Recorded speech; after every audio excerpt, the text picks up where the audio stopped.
Hey everyone, welcome back or welcome to my channel. If you're new here, my name is Lamia, and today I will be walking you through the UNICEF Internship Application Portal, and we'll go through all of the steps because this is a video I wanted to do, and also because this video was actually requested as well. So I hope you guys find it helpful. Okay, so I've started an application, like a dummy application. I have gone under the pseudonym Amy. So this one is for grants management internship in New York and Geneva at Education Cannot Wait. It's for 6 months and it will be remote. Okay, so let's see what the application has in store. Okay, so as I told you, I've actually gone through to put in some fake details just so that I would be allowed to proceed with the application. So this is all very self-explanatory. Put your title. You have all of the options here. Then your first name and your last name. This should, ideally be your government name. And then, of course, they also ask if you have a preferred name or a nickname, in case you're one of those people that actually goes by their second name. I have a few friends like that, which I find so interesting. And then, of course, make sure that you have put in your birthday. Of course, before you get into this, it's really wise, obviously, to read through the entire terms of reference. If you guys want, I can do a video where I talk about how I literally analyze an entire terms of reference and how I go about my applications, because it really does begin with the terms of reference. So I mention that now because obviously you have to be over 18 years old for most let me be specific, for UNICEF internships. I know this for a fact. So obviously make sure that your birth date aligns with that. Make sure that you actually are over 18. And then you'll have an option to put in your gender and then an email address. Make sure that this email address is, an email address that you primarily check all the time, because this is where they will be contacting you should you make it to the interview round. Then, of course, you can add in your current address. I've put in, of course, a fictional the physical address, but I think it's such a nice physical address. What do you guys think? 14 Brighton Avenue, wherever this place is, I want to live there. And it happens to be also in Harare. This is the best part about being Zimbabwean. Let me show you. Okay, this is the best part about being Zimbabwean. It just doesn't get better than that. Okay, and then of course you want to make sure that you're obviously answering specifically all the questions with asterisks next to them, because of course those are required in order for you to move on to the next stage of the process. Okay, I'll do the same thing here. Let's say she's from Harare. Okay, and then you should obviously put in your phone number. This again needs to be a phone number that you use currently, for all the global citizens out there who are constantly changing numbers. Something to keep in mind. And then again, it asks for your nationality. If you have a second nationality, you should also put it in there, because a lot of the internships are actually exclusively for specific nationalities. So of course, be honest. In this entire application process, I just want to encourage you all to be very honest. I know it's the competition out there is next level, and you are obviously pining to be different, to be unique, but it really is not worth jeopardizing your chances and jeopardizing your integrity. So I really want to encourage you to be 100% honest throughout this entire application. If you're a dual citizen, I'm partly jealous, but you should also put in all of your citizenships and nationalities in there. Here, you can mention if you've ever been employed with UNICEF specifically, and they have all of the options there. So that's pretty much the first page. It's very self-explanatory. Now we can move on to the next one, which is nationality. Okay, so here you can just go ahead and answer these questions to the best of your ability. Are you a national of the country where the position is based? Of course, all this information is available on the terms of reference. Have you ever taken any legal steps towards changing your present nationality? If you click yes, there'll be more drop-down arrows for you to complete. Okay, I may not. Okay, and then here, preferred work type, of course, you have, available immediately, available after a certain date, and so on and so forth. In many of my interviews, I've actually been informed that, candidates who are available immediately often have the upper hand, and they're given a bit more time of day in interviews and stuff. So you might want to think about that when you submit your application. Okay, and then we can move on to the education section. In the education section, you start mainly with this part here. You will be required to fill in this part in all UNICEF applications. To my understanding, most internships, you're only eligible 2 years after graduation. So that's also something you want to keep in mind. Of course, you have to answer that bit. Even if you've graduated like more than 2 years ago, at least it's an option. So you can still shoot your shot in a way, in the way that means that you've understood the terms of reference, but you're still shooting your shot anyway. And then you can go ahead and fill in your education details. So ideally, you want to fill in your education starting with your most recent. So let's say you've just graduated with your master's degree. It would be a good idea to start with your master's degree, go into your undergrad, and then your high school if you want. Some people think that, by the time you reach master's level, it's really not worth including your high school details, but that is entirely up to you. You can decide how you feel about that. Okay, so then you can just fill in, let's say, university. And then you'd fill in your degree type. Here you would fill in your major. If you're like me and you studied something that is not often on these lists, then they actually give you an opportunity to actually fill it out. I think that I've been given the opportunity, even though it didn't have the specific title of my degree, to just write it out, which is nice because a lot of applications don't allow you to do that. Of course, you're going to mention the country where you did it, the institution, the city, the campus, your education status, if you've completed your degree or if you're still in progress or if it's incomplete, if you've completed everything but your dissertation. It's so nice that that is an option. I feel really seen by that. And then, of course, you're going to fill in your enrollment status and the year that you started and the year that you finished or your anticipated end date. And then, of course, you can just continue with any other education qualifications that you have. Okay. And then you can move on to the employment history part. So when I was actually creating this fake profile, it actually gave me the option to upload my CV so that I could extract the information so that I wouldn't have to fill out everything. That, I want to believe, is actually new. I don't think the first time I ever created my main profile, that was an option. So I would 100% encourage you to do that. It will also be really good to see if your CV is readable through an ATS system. We can talk about that in another video. But yeah, you want to mention pretty much all of your employment history. I'm talking everything self-employed. If you have a YouTube channel, if you have a podcast, like all of these things, I used to be really shy to mention them until mentioning them literally got me my UNICEF internship. So I would encourage you to, bring your whole authentic self to the table. I can say this proudly. I've literally just added all of my content creation stuff to my LinkedIn profile. So I'm not being a hypocrite. But if you need more time to bring all of your multidimensional selves together, then, take all the time you need. But I would encourage you to mention all of these things, even if it wasn't, as prestigious as like an internship at like Amnesty International. So go ahead and mention those. Be honest also with how much experience you have. Of course, it'll be, very evident in your CV. And let's say you make it to the interview round, then you'll be probably, asked about that as well. So again, just want to restate, just be very honest in this. There it asks you if you possess any full-time paid work experience outside of your country of nationality. These questions are not without aim. Like it's definitely, I think everybody by now knows that you have higher chances of getting into the UN system if you have familiarity with the culture, with the nationality outside of your own, just to kind of prove your cultural awareness and, that you would be able to work with people who are from very different backgrounds than you.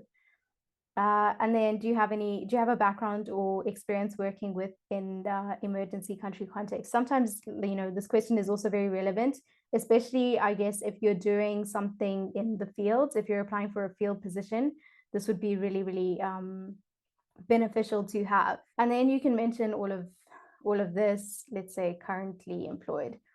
Okay, and then you can mention your employment type. It's really nice because I think it's very self-explanatory. Here you could put your job title, go ahead and fill out the contract type, the position or job level. So here it's very UN centric over here. But it's quite nice because there's also other options that have like nothing to do with the UN. And then you would go ahead and mention your responsibilities. I encourage you to copy and paste off of your CV, but also to expand. To my knowledge, I don't think there's a character limit on how much you can type in your responsibility section. So I would say expand, expand, expand. I think many people, find themselves in the situation where on your CV, you have to be as concise as possible. I personally try to keep to 3 bullet points per description on my CV, just for the sake of brevity and saving space. But here you can actually just, I would say, even go to your LinkedIn and, get your very informative, like expansive descriptions of what you did and try to put them in here. Bonus points if you can include keywords from the terms of reference and put them into here, because that will literally light up the ATS system to be like, oh, there's aligning keywords, we should be looking at this candidate. And then of course go ahead and mention the date that you started, and the date that you ended, if you've completed the specific job. And then you can mention all of the company's names, the industry, the employment country. I'm just noticing now company industry doesn't have an asterisk next to it, but of course the more information the merrier, the more details the merrier. So don't be shy with all of that. And yeah, a lot of, as you can see, a lot of these prompting like questions and like fields are very specific to the UN system. So you can notice over here, duty station, that's very much like UN terminology. But I think it's quite nice, because if you don't understand any of these terms, you can just do a little Google. If I'm not mistaken, like one of the UN agencies has actually just like, done a really, really informative and helpful like document with all of like the UN jargon and like UN acronyms, because there are a lot of those. And it's really helpful. So everything is a Google away. And yeah, make sure that you fill all of those out. Okay, and then we can move on to the funding section. Okay, so here, will you receive any funding for your internship from your university or any other institutions? When I saw this, I was actually initially very confused. I thought, does this happen? But it turns out a lot of citizens from Western countries. So I think, South Korea sponsors a lot of their nationals for positions like this. And I think the States sponsors a lot of their nationals. So if this confuses you and if this really like just bamboozles you, then you're not alone. I was also like, what? But of course, for most of us, the answer will be no. Okay, and then we can move on to the languages section. This is, as you can imagine, in a UN position, this is always very much desirable. I would say in this section, please do not shy away from adding any local languages that you speak. I know, if we're being realistic, they may not hold as much weight as a UN official language, but I still think it's really important to mention it. I think a lot of people really undermine their local languages and don't think that they'll hold that much weight. But I think, at least in my idealistic worlds, it's always really impressive when somebody speaks more than one language, irrespective of what that language might be. So go ahead and mention all the languages you speak. You should obviously be mentioning your mother tongue language as well. So I'll go ahead just to show you an example. We'll go with English. There it is. English, I go ahead and put fluent since they don't have native as an option. So it's speaking, reading, and writing. I have had to come to my senses recently and be very honest with myself, in the sense that I've had to acknowledge that some of my second languages are not as strong as they were when I, initially started my application on like the UNICEF application portal. So I've had to change a few things and like drop down my proficiency like level, just because like I'm saying, I'm practicing what I'm preaching. I think it's great to be really honest in all of these stages. Okay, and then we'd move on to proficiencies. Here, I would encourage you to obviously click all the ones that you're proficient in, be it word processing, internet research. And then they have this really helpful section called Other, where you can literally mention anything else that you have that you're proficient in. So for me, I've always added like Anchor, podcast production, Canva, like graphic design, all of that kind of stuff. So don't sleep on this other section, because there's lots of other, computer skills that I'm sure you can add. And then we have the self-disclosure. This is, even though it's something that most of us, touch wood, can just run through very quickly, having not been, charged on any offenses, it is something that you obviously want to make sure that you're reading. This is probably the most important part, because obviously after you get selected, there's hectic background checks. So you want to make sure that everything is aligning. So yeah, you can go ahead and answer all these questions in yes or no answers. And then we're going to go to the next section, which is application sourcing feedback. This is just, they want to know for their marketing team how you heard about the position in the first place.